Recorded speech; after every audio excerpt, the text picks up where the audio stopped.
일제강점기 필리핀 식민지로 조업을 떠나는 포경선 유키마르호에 한 무리의 조선인들이 몸을 싣습니다. 가족을 부양하기 위해, 빚을 갚기 위해, 살 것을 잃어서 전쟁에 끌려가지 않으려 저마다의 이유를 베르탄 이들과 함께 유키마르호는 포화같이 솟는 바다로 나아갑니다. 바다까지 떨어진 인간성과 전쟁의 광기가 온 바다에 만연하고 일본인 상급선원과 식민지의 하급선원 사이에 드리워진 폭력의 그림자는 쉽게 지워지질 않습니다. 어선이었던 유키마르호마저도 해군의 징집당해 전쟁터로 내몰리고 총탄의 엔진을 잃은 배는 오랜 옛날 두고 온 자매선의 엔진을 찾아 혹한의 남극해로 내려갑니다. 쌓이고 쌓인 갈등이 걷잡을 수 없이 터져나와 조선인들은 선상반란을 일으키지만 그 후에 유키마르호는 전보다 더한 불안이 꿈틀대는 화약고가 되었습니다. 그 와중 인간이 일으켰다고는 믿을 수 없는 잔혹한 살인사건이 발생하고 선상반란에서 홀로 살아남은 일본인인 1등 항해사는 지옥이 된 배에서 탈출하기 위해 사건의 범인을 잡아야 합니다. 하지만 그가 사건에 다가가자 그의 기억보다 끔찍한 진실이 배 위에 모두를 올가매고 있음을 깨닫게 됩니다. 인간이 어떻게 자신의 손으로 지옥을 만들고 어떻게 그 지옥에서 벗어날 수 있는가에 대한 이야기. 오늘 소개드릴 책 임성순 작가의 해양 스릴러 소설 극해입니다. 소설은 크게 제2차 세계대전 속의 생존기와 그 안에서의 인간군상을 다루는 일부와 선상반란이 일어난 후 배 안에서 의문의 살인사건이 벌어지는 2부로 나누어집니다. 2부의 서술자인 1등 항해사는 반란에서 살아남은 유일한 일본인으로 조선인들이 모든 일본인 선원을 죽일 때 항해에 대한 전문 지식을 가진 사람이 필요하다는 이유로 살려두었었죠. 반란에 참여했던 조선인들 중 한 명이 끔찍한 시체로 발견되자 반란의 주모자였던 선생의 부탁을 받고 배 안에서 사건의 진실에 다가가는 내용이 2부의 골자입니다. 소설의 두 사건은 2부에서 일어나지만 1부 또한 2부 못지않게 책을 손에서 놓지 못하게 만드는 무서운 흡인력을 발휘합니다. 1부의 주요 서술자는 인텔리 출신으로 선생으로 불리던 정명구와 강제 징집을 피해 배에 탄 청년 정섭입니다. 조선어 교사였던 선생은 다른 조선어 교사들이 굶어 죽지 않기 위해 친일 행위를 하는 현실에 환멸을 느끼고 일자리를 잃은 후엔 총독부에 눈밖에 났던 경력 때문에 마땅한 직업을 구하지 못해 유키마르호에 타게 됩니다.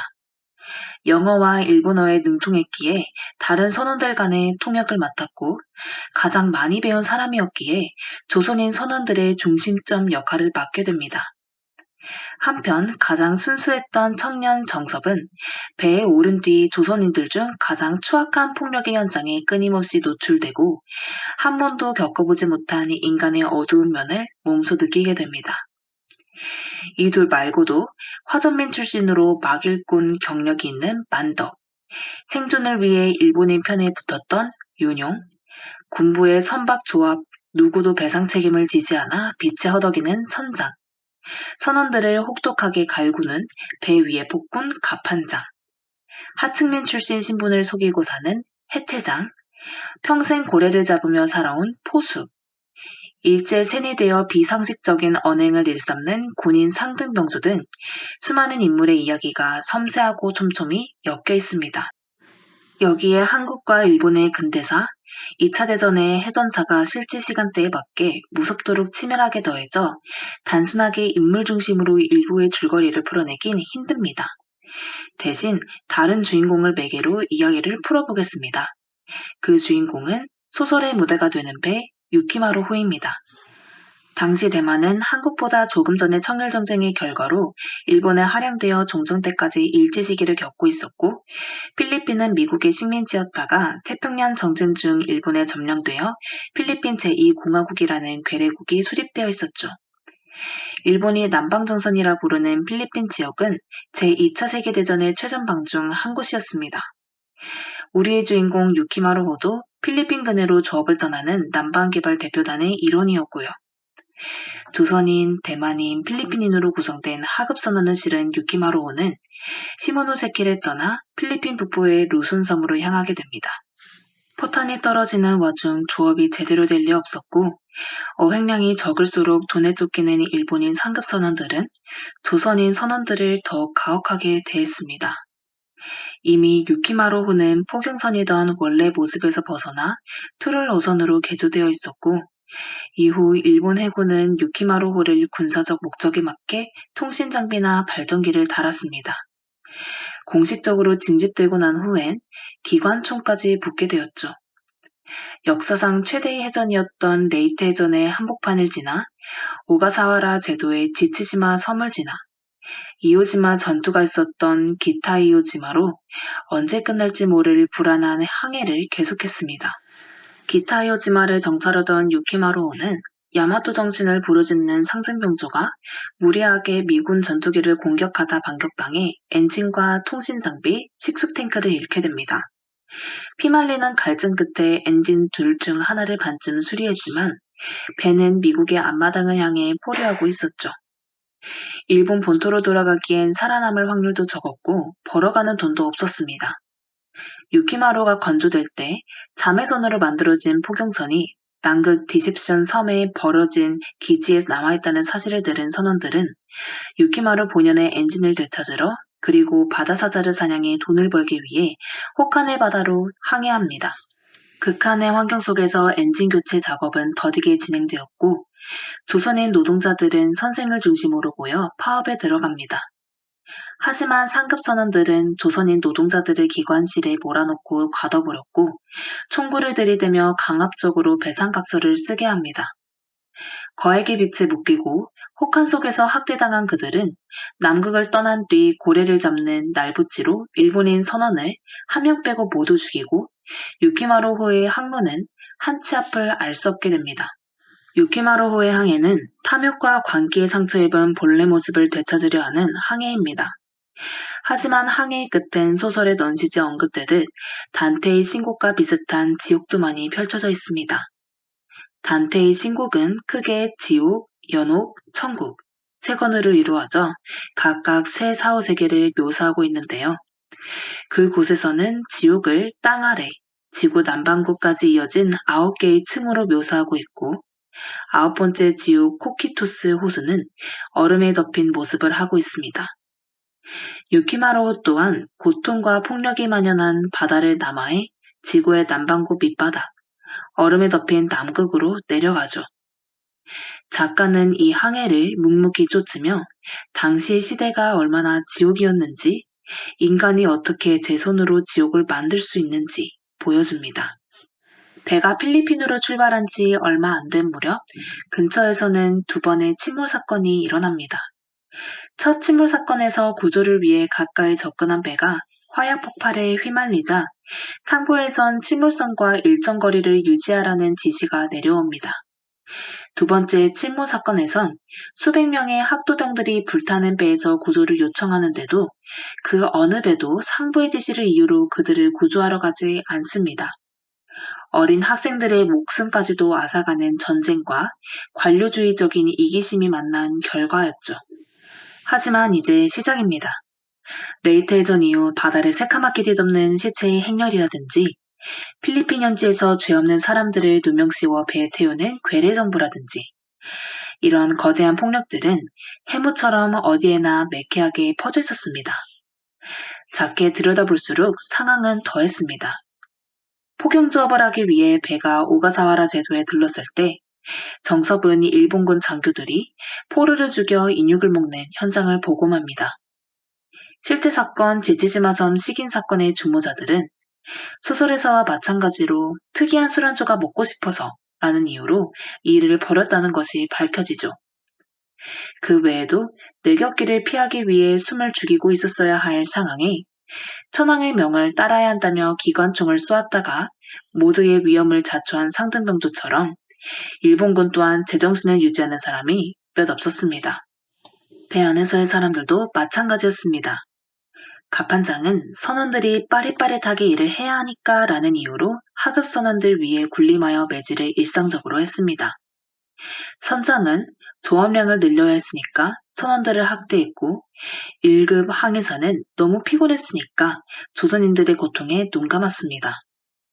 가장 충격적인 사건은 폴리네시아를 지나면서 발생합니다.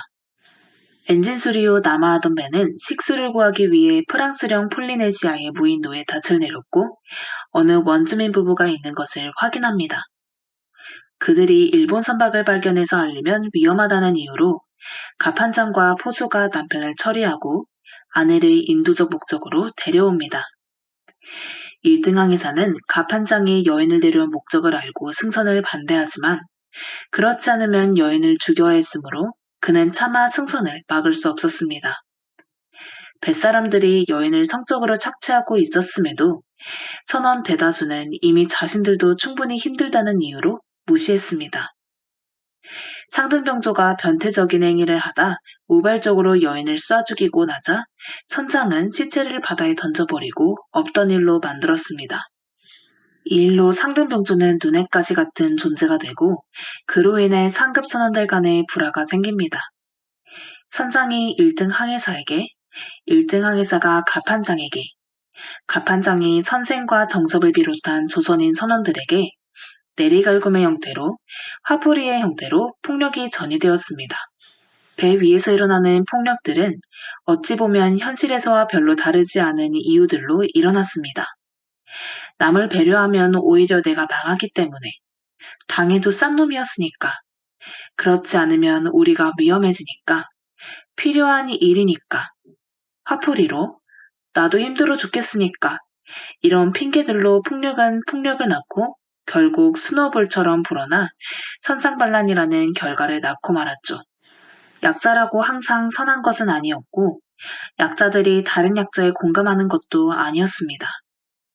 소설 속 약자였던 조선인들은 반란 후 그들이 당했던 것처럼 대만인과 필리핀인 선원들을 학대했고 배 위의 모든 선원들이 폴리네시아인 여인의 비명에 귀를 닫았었죠.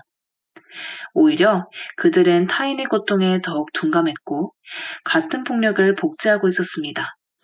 이 폭력은 또한 출신지와 언어로 분리된 사이에서 더 격해졌습니다. 조선인 선원들은 말이 통하지 않는 대만인과 필리핀인들을 자신과 같은 사람이라 생각하지 않았고 귀한 계획을 논의하며 전부 죽여버리자는 말을 아무렇지도 않게 하고 있었죠. 또한 1등 항해사를 홀로 살려두고 난 뒤엔 그가 일본인이라는 이유로 그가 가담하지 않은 짓에도 책임을 물었죠. 이부 시점 선생의 부탁을 받고 조선인들이 숨기는 사실을 조사하던 1등 항해사는 자신도 몰랐던 진실을 알게 됩니다. 조선인들이 파업이 좌절되어 반란을 일으킨 것이 아니라 애초부터 반란을 일으키려고 파업을 계획했다는 것을 반란을 주도한 것으로 보이던 선생이 사실은 반란을 막으려 했었고 선생이 홀로 각서를 없애달라 부탁하러 왔을 때 자신이 피곤하다는 이유로 들은 척도 하지 않아서 각서 자체가 효력이 없는 화풀이에 지나지 않음을 말해주지 않아서 몇 년간 같이 일한 동료들이 모두 참혹하게 죽는 결과를 낳았음을 말이죠. 선생은 폴리네시아 여인 사건 당시 침묵을 지켰던 것을 후회하며 더 큰 폭력을 막으려 했지만 1등 항해사가 몇 번이고 무심코 받아넘긴 스노우볼이 끔찍하게 커져 배 전체를 집어삼키고 말았습니다. 범인이 밝혀지고 배를 탈출하려는 1등 항해사는 대만인들과 필리핀인들이 일으킨 2차 선상반란을 마주합니다. 배는 다시 서로 사륙하는 지옥이 되었고 1등 항해사는 홀로 배에서 탈출하여 칠레의 한 항구에 내립니다.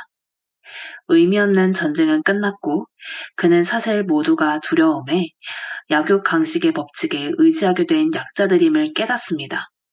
온갖 지옥을 거쳐 남반구의 연옥에 도착한 단테처럼 그 또한 수백 년간 비가 내리지 않은 아타카마 사막을 마주합니다. 전쟁 기간이라는 이유로 그가 저지른 수많은 잘못과 그가 막을 수 있었던 비극을 생각하면서 말이죠. 폭력 하면 떠올리는 것은 무자비하게 악한 강자의 폭력이지만 작가는 우리 모두 폭력의 주체가 될 수 있음을 경고합니다. 수많은 사소한 정당화가 모여 우리를 지옥에서 뛰노는 악마로 만드는 것이죠. 동시에 작가는 폭력의 주체가 된 약자를 움직이는 것이 사실은 두려움이라 말합니다. 광기의 시대, 서로가 서로를 믿을 수 없고 선의가 선해로 돌아오는 시대에선 우리 또한 살고 싶어서 포식자 흉내를 내기 위해 악인이 된다는 것을요. 그것이 세상이 지옥이 되는 방식이었습니다. 이런 폭력의 메커니즘을 들춰보며 작가는 말합니다. 소설 속의 사건들은 사실 어느 순간에 이기심을 조금만 자제하고 조금만 서로의 말에 귀 기울였다면 일어나지 않았을 것이라고 말이죠. 어떻게 보면 당연한 이야기를 하고 있지만 소설을 통해 폭력의 스노우볼이 어떻게 굴러가는지 보았던 사람이라면 더 깊게 와닿을 메시지입니다.